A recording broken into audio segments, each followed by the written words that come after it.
নিশারাত্রি দুঃস্বপ্ন দেখে এসেছি সাঁওতাল পর্বতে। এসে আমি কেন তোমার এই কান্না শুনতে পারছি? বলো বধূমা, বলো, তুমি আমায় খুলে বলো তোমার কি হয়েছে? আজ আমার কপালে ভেঙেছে জননী। কপালে ভেঙেছে? ভগবা, আমি যে তোমার কোনো কথাই বুঝতে পারছি না। মা, তুমি শুনতে চাও আমার কি হয়েছে? মা বলো বধূমা, বলো। আমার বলতে যে বড় ভয় করছে। মা তুমি বলো মা। আমি ভয়ে বলবো না তোমাকে নির্ভয়ে বলবো?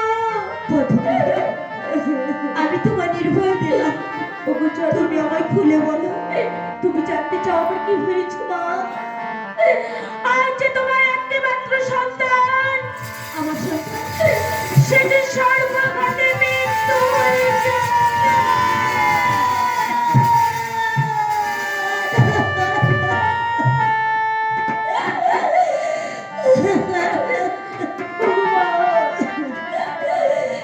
তুমি আমায় কি শোনালে বধূমা? ওগো জননী, এই কথা শোনার আগে আমার মৃত্যু হলো না কেন? মা, বধূমা, বলো মা, বলো। তোমার শ্বশুর বাবা তোমার সতীত্বের প্রমাণ নিয়ে তবে এনেছিল এই রাজপ্রাসাদে রাজলক্ষ্মী বলে। তুমি সতীত্বের এই প্রমাণ দিলে বধূ। ওগো মা, তবে শোনো বধূমা, অন্যের বেটি কানিয়া বধূমা আমার বছরে 6 মাস, আর পঞ্চমণির বেটি কানিয়া আমার সঙ্গে হলো বিনা। ওগো মা, শোনো শোনো শাশুড়ি মা, দাদার অবিদোষ কাটা গায়ে ঘষে বেড়ে কত মা, ওই চাপড়ির রোডস। ওগো জননী, এহ পুত্র যদি বা মরিছে মোর কুলক্ষণে, আগের 6 পুত্র জননী তোমার মরিছে কেমনে? বধূমা, ওগো জননী, বানিয়া টুনি বেটিতে বানিয়া টুনি, আর মরে আছে আমার 6 পুত্র। তুই জানিলি কেমনই? ওগো মা, যখন ছিলাম মা আমি বাপু মায়ের ঘরে, তখনই শুনেছিলাম জননী তোমার 6 পুত্র মরে। আজ 6 পুত্র মরিয়া জননী চিতা হয় আছে সারি সারি। আমার ঘরে আসি দেখো গো জননী, তোমার 6 বধূ হারিয়ে।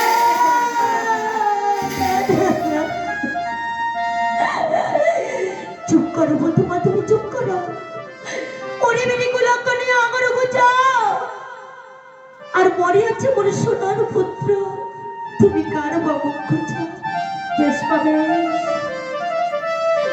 আমি ম্যান্টো ঘরের দরজা খুলে দিচ্ছি জননী, তোমার পুত্রকে তুমি প্রাণ ভরে দেখো।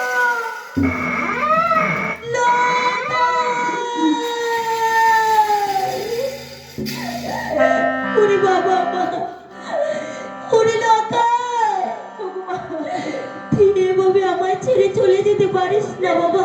ওগো জননী, তুই শুধু একটি বার আমাকে মা বলে ডাক। সে যে আর কোনোদিন কথা বলবে না মা। ওরে লতায়, তুই ছাড়া যে এই পৃথিবীতে আমাকে মা ডাকার মতো আর কেউ রইল না বাবা। ওগো মা, তুই শুধু একটি বার আমাকে মা বলে ডাক।